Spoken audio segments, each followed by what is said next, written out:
Alright, so let's continue our journey. I'm wearing my pajama, just about to go to bed, but still, I think why not just record another video for you guys. And yeah, but just to be aware, don't be fooled by this, okay? Because you are about to witness the ugliest clothes that you ever see me written. Yeah, maybe if you have to do this, like a backend in core data. Yeah, I know a lot of people hate this stuff, but you're going to experience the ugliest code in your entire career of writing iOS code. Okay, because that, yeah, a lot of people, not just you or me, a lot of people hate this sort of thing. But we have to do this. That's how we use API, because we essentially use other people's thing. So other people say we should do this, even though it's ugly. You have to do that. So yeah. So I tend to do that before bedtime, just not to have it ruin my day. At night I will have a dream. I don't need to worry about it. Okay, so let's go to sample data, and we have to I kind of save this. Okay, so you can do something like this. Okay, so you can just here, once you're finished adding the crystal, you can just try to save this.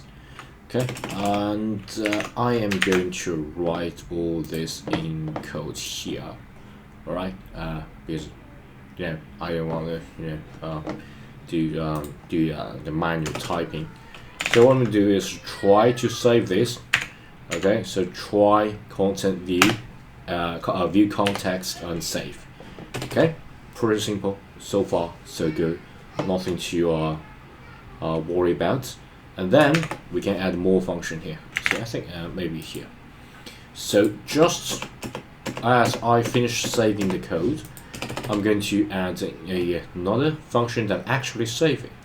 Okay, so save the container view has certain changes. We're going to, yeah, that's the very good way of saving this. So it's very efficient. Unless you got specific change, you're going to save this. If you don't, you don't save. Okay, so accept the suggestion. Good work, Copilot. And delete. Yeah. Let me think about this. So our cognitive cursor, and you're going to delete this cognitive cursor. Oh, maybe not. Okay. You have to do that manually.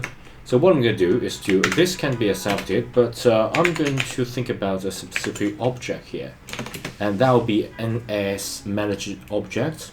Okay, and then you can use the not container. Yeah, I'm going to use container, but not here. So I'm going to say the object, and once it will change. Okay, I need to broadcast it. So will change, first send it out, and then got container and delete that. And after delete that, you need to update. So we're going to save this. Okay, so yeah, that's the spirit. Right. So once you delete it, and I have got the delete. Oh yeah, that's good. So basically, I'm doing delete everything, clear everything out. I'm going to make it private, fun, and delete. Okay, and I'm going to get a request. So I'm going to fetch the request, and as fetch request result. Yeah, then we can accept it. And let our batch delete request be batch delete, and yeah, fetch. Yeah, nothing wrong with that. And yeah, and I'm going to get the batch request result type ID. Good.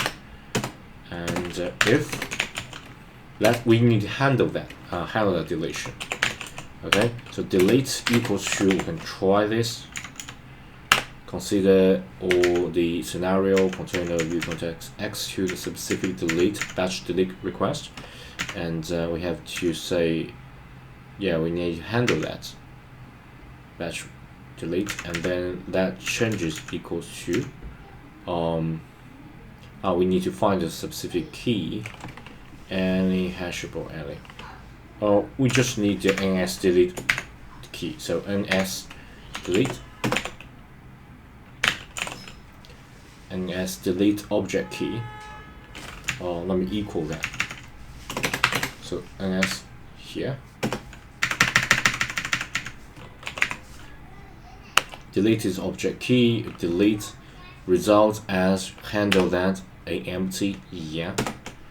And let's see, merge all the changes to original content from remote context save into a specific container. Yeah, I know it's really hard for you, at least for now, to understand all that, but you just need to know that that's the way to go if you want to use this. This will serve as completed deletion, okay? This will serve as a save, as well delete a specific object, okay?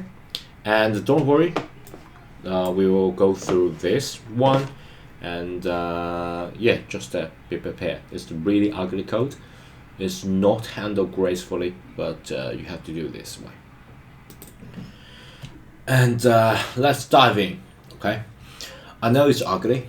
I know this it's like a I don't know how to say this. It's just a very, very ugly code, but we have to do that. So yeah, what the heck? Let me just start from the initialization, so I can go through everything. Okay, so basically this is like an initializer, and we set up the NS persistent cloud kit container, and it's a part of core data. And we allowed this for synchronization with iCloud using CloudKit. So CloudKit is like the connection, like the connection line between your app and the cloud. The cloud is just a server, okay? Apple's server. So yeah, so you have to use CloudKit in order to communicate with the cloud. And then we using this flag if in memory, okay, so it can be set to true, and if it's set to true, the persistent storage will execute this code, and it's common practice. We're going to set up a temporary location like the def num, and the def num is just like it doesn't exist. It's just a temporary location, and normally we use this as a testing purpose. And so these it's very useful for testing purpose, because you know the data won't be saved across the app launches. Okay, so just for a quick test. And then we using the generate sample data is like a quick nice way of quickly programmatically generate a bunch of data, and we use a bunch of generate back a bunch of a spectrum and quantum crystal for that, and yeah, so there will be a once generated, it will be core data entities, okay, and yeah, so we can populate this data into our app, okay, and then it's a save and a delete, whole bunch of very ugly code. So the delete, let's just look at the save here, I think, okay, and save here. So basically all that function check if there is any unsafe changes. Okay, if there got any changes, you're going to save this. Okay, that can save you a bunch of resources as time, just make your app run efficiently. Unless there's a change, you're going to just stay put. If there is a change, you're going to change it. Okay, and let's go to look at the delete here. The delete is delete function for the NS managed object. Okay. So it's for the manager object, and it's sort of like inherited from the manager object, okay, and that we send a notification with the send, okay, this is like a notification, send notification, notification. Okay, so let me just comment to the view that object will change. Yeah, that's pretty good. Okay, so we send the notification with the object will change dot send, and delete the provided coordinated object from the context. So everything is derived from the context. Okay, and then don't forget we need to save the context. Okay, so just send a message, delete the object, and then save the context. So send a message, delete, and save. It's just like 3 ways to go. Okay, and this part is the ugliest for. Okay, there's a really bad code that write or compiler has suggest. Let me try to explain this to you. Okay, so this delete batch request and as batch request and its request results will execute a batch delete request. So basically, batch delete everything that you created. This is very good for testing because it's much more efficient. So if I want to just delete the object one by one, I don't need to use this and notify that and delete that and update that and save it, something like that. But just dealing with say a number of records, say 1,000 number of records you want delete, you want just a batch delete, you just execute code here and it's much more efficient. It's just gone everything else. And how did it achieve this? Okay, so first we need to create a ns batch delete request. Okay, and we create that by let to generate this. Okay, and then we set the result type to this result type object ID. Okay, and basically means that the request, remember I sent a delete request, and the request return the object ID of the deleted object. Okay, and but we haven't executed that. You have to manually confirm that you need to execute the batch delete request. Okay, if the request is successful, and it will get results as the batch execute that, and you'll get a ns batch delete result. Okay, so if it is successful, you'll give your result, but you have to handle that. You have to consider the situation, so you have to say as a question mark. Okay, and after that, after everything is successful, we have to merge the changes into the view context. The reason for doing this is that in memory, we got state of context, and we have to make that context is in sync with the changes that we made directly to this persistent store layer.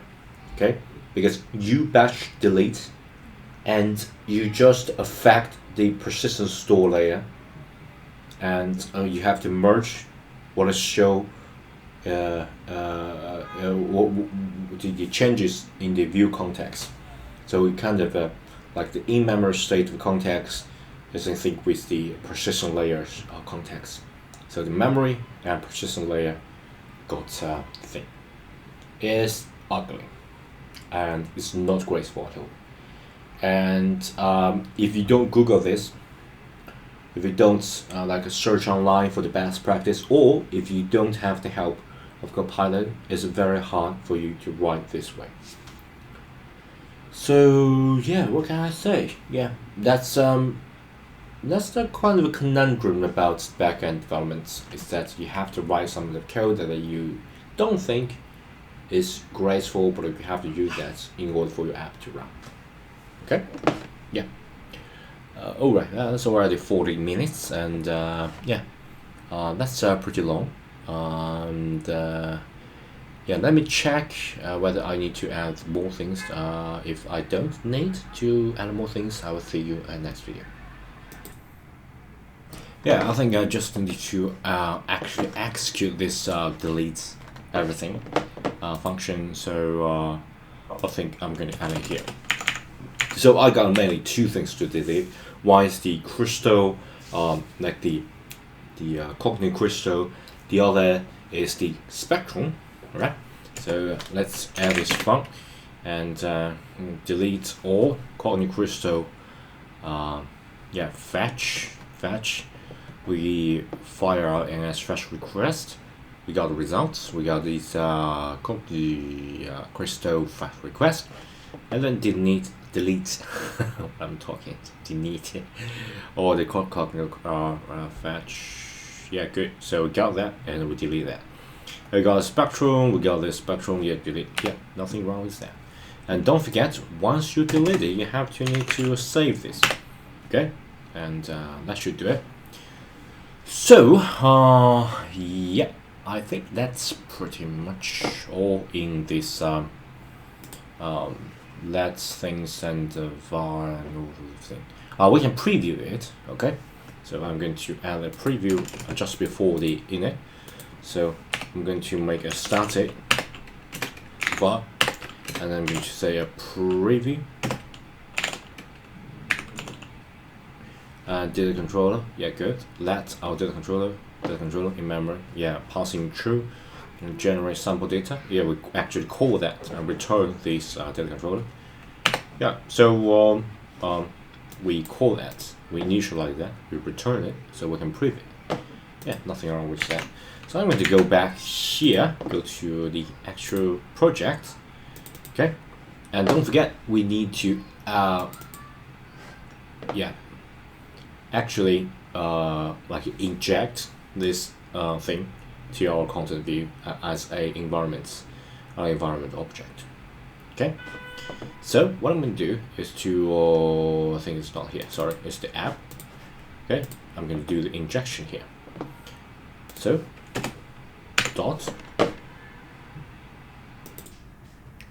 basically the concept of injection is that remember everything we have to dealing with the context. Okay, so you have to inject as an environment as a context. So yeah, I think I already done that multiple times. So in order to inject that, you have to have a state object. Okay, so just get in state object and I'm going to var that, and I'm going to in a data controller. Right, and that will be our data controller. So I can call the data controller and initialize this. So once I get this data controller, I can just copy it and I can inject that in the environment. So environment, and I can just slash, and I'm going to inject the managed object context. And that context will be followed by the data controller. So that's the thing that I just copied there. And I think I got a container here. That's the data controller that we initialized the container. Okay, that's the thing that I'm going to store this data.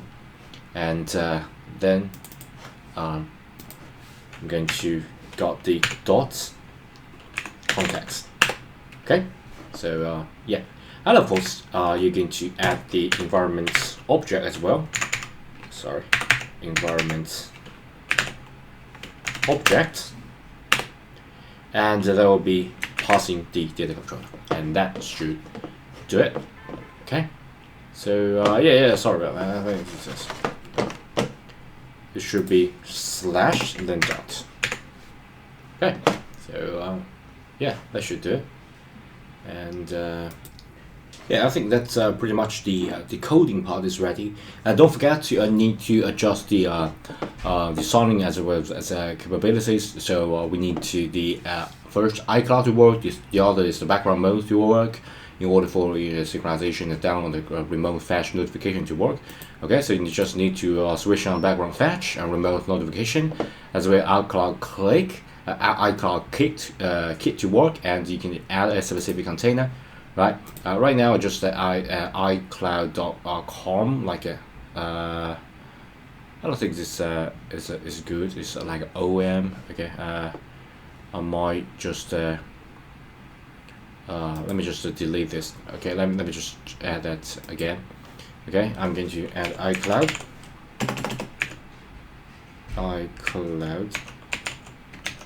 and I think like the C on my keyboard is not working. I don't know why. Okay, okay, it's working. So it's if you double click, you guys should iCloud and just add that, and yeah, let's add that again. So it should be like a com dots within Gemini dots and Ultraterran.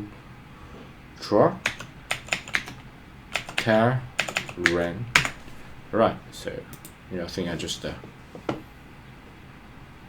okay, just choose this container. Okay, this one I accidentally just misspelled this. Sorry about that. Okay, so yeah, that's pretty much all for this video. Okay, see you next video. Bye.